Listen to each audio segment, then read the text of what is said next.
संदीप माहेश्वरी जी की power of Indian culture पे एक वीडियो आई थी जिसमें उन्होंने वेस्टर्न फिलोसॉफी और इंडियन फिलोसॉफी पे एक माइनर सा कंपैरेटिव एनालिसिस करा था।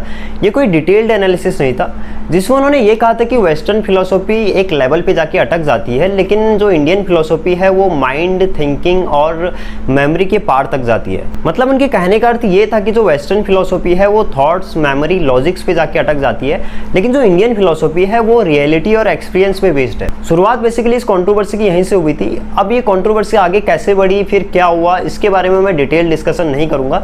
मैं ये समझ के चल रहा हूँ कि आप इस कंट्रोवर्सी के बारे में जानते होंगे, लेकिन अगर फिर भी आप इस कंट्रोवर्सी के बारे में थोड़ा बहुत जानते हैं और डिटेल में जानना चाहते हैं तो आप इस कंट्रोवर्सी के 3 मुख्य किरदार संदीप माहेश्वरी, श्वेताब गंगवार और परखर के यूट्यूब चैनल्स पे जाके पूरी कंट्रोवर्सी को समझ सकते हैं। जैसे मैंने कहा कि इस कंट्रोवर्सी में 3 मुख्य किरदार हैं, जिसमें संदीप माहेश्वरी जी के बाद एंट्री होती है श्वेताब गंगवार की, जिसने इस कंट्रोवर्सी को आगे बढ़ाया, जिसमें रिएक्ट करा परखर ने, लेकिन अल्टीमेटली इसमें श्वेताब गंगवार ही विक्टिम बन गया। अगर आप संदीप माहेश्वरी जी के पॉइंट ऑफ व्यू से देखें तो उनका इस कंट्रोवर्सी से ना लेना 1 ना लेना 2, क्योंकि उनको इस कंट्रोवर्सी से क्या मिल जाएगा? शोहरत, दौलत या इज्जत। ना उनके पास शोहरत की कमी है, ना उनके पास दौलत की कमी है, ना उनके पास इज्जत की कमी है। लेकिन अब YouTube के लिहाज से एक बात रह जाती है सब्सक्राइबर की। अगर कोई ये सोचता है कि संदीप माहेश्वरी ने इस कंट्रोवर्सी को सिर्फ इसलिए खड़ा किया क्योंकि उन्हें सब्सक्राइबर चाहिए थे, मानो अगर संदीप माहेश्वरी जी को इस कंट्रोवर्सी के बाद 2-5 लाख सब्सक्राइबर गेन हो भी जाते हैं तो उन्हें क्या फर्क पड़ जाएगा? जब उन्होंने 2.5 करोड़ सब्सक्राइबर की परवाह नहीं की तो उन्हें 2-5 लाख सब्सक्राइबर गेन होने से क्या फर्क पड़ जाएगा? आपको पता है ना कि 2.5 करोड़ सब्सक्राइबर से कितने पैसे कमाए जा सकते हैं यूट्यूब पे। एक छोटा क्रिएटर जिसके 2-4-5 लाख सब्सक्राइबर होते हैं यूट्यूब पे, वो भी एक अच्छी खासी इनकम जनरेट करता है यूट्यूब से, गूगल एडसेंस के थ्रू, स्पॉन्सरशिप के थ्रू, एफिलिएट मार्केटिंग के थ्रू, और भी बहुत सारे ऐसे तरीके होते हैं यूट्यूब पे पैसे कमाने के। लेकिन अगर बात एक ऐसे बंदे की हो जिसके पास 2.5 करोड़ सब्सक्राइबर हो यूट्यूब पे, वो मंथली कितना पैसा अर्न कर सकता है, अगर इसको कैलकुलेट करने बैठ जाएं तो मैं आपको यकीन दिला रहा हूँ कैलकुलेटर पे डिजिट्स कम पड़ जाएंगी इस इनकम को कैलकुलेट करने के लिए। लेकिन उस बंदे ने आज तक अपने चैनल को मोनेटाइज तक नहीं करवाया। कुछ टाइम पहले विवेक बिंद्रा संदीप माहेश्वरी के शो पे आए थे, जिसमें उन्होंने ये कहा था कि ऐसा नहीं है कि संदीप माहेश्वरी सिर्फ यूट्यूब मोनेटाइजेशन और स्पॉन्सरशिप से ही बहुत बड़े अमाउंट छोड़े, बल्कि जो इस टाइप के फ्री सेशंस किए जाते हैं संदीप माहेश्वरी द्वारा और उसमें जो एक वैल्यूएबल टाइम खर्च होता है, अगर वो इस टाइम को अपने खुद के बिजनेस पे देते तो वहाँ से एक पोटेंशियल इनकम जनरेट हो सकती थी।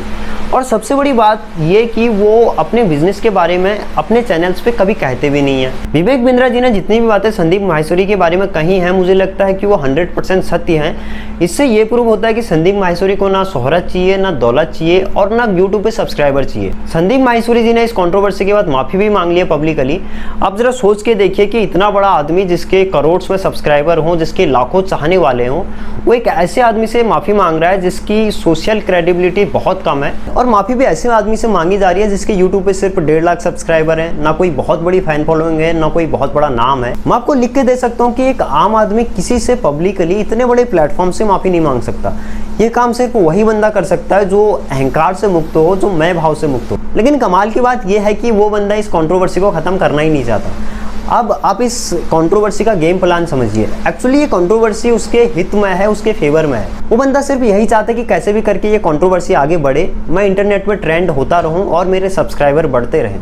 बस उसका प्लान यही है, और इस कंट्रोवर्सी के बाद उसके अच्छे खासे सब्सक्राइबर बढ़े भी हैं। अब लोग उसके बारे में जानना चाहते हैं, उसके चैनल पे विजिट कर रहे हैं। मतलब उसकी सिंपल फिलॉसफी ये है कि बदनाम हुए तो क्या हुआ, नाम तो हुआ। यार फाइनली मेरी आपसे यही रिक्वेस्ट है कि आप इस सिनेरियो को समझें, आप इस कंट्रोवर्सी को पूरा समझें, और जो बंदा सही है उस पक्ष में जाके खड़े हो जाएं, सत्य के साथ खड़े हो जाएं, क्योंकि यही टाइम है सत्य को सपोर्ट करने का, फेवर करने का। रामायण का वो किस्सा अगर आपने सुना होगा, जब वानर सेना लंका के लिए समुद्र पे पुल बांध रही होती है तो उस वानरों के समूह के साथ एक गिलहरी भी बार बार पुल पे आती है और वापस जाती है। तब भगवान राम ने ये सब होता हुआ देख उस गिलहरी से पूछा कि तू बार बार इस पुल पे आ जा क्यों रही है? तब गिलहरी ने जवाब दिया कि मैं इतिहास के पन्नों में खुद को कायर नहीं कहलवाना चाहती। जब भी इतिहास में इस बात का जिक्र आएगा कि राम सेतु जैसे धर्म कार्य में किस किस ने सहयोग दिया, तो उसमें मेरा नाम भी आएगा, क्योंकि इस पुल के निर्माण में मैंने भी अपने हिस्से की रेत डाली है। इसलिए आप भी इस कार्य में अपने हिस्से की रेत जरूर डालिए।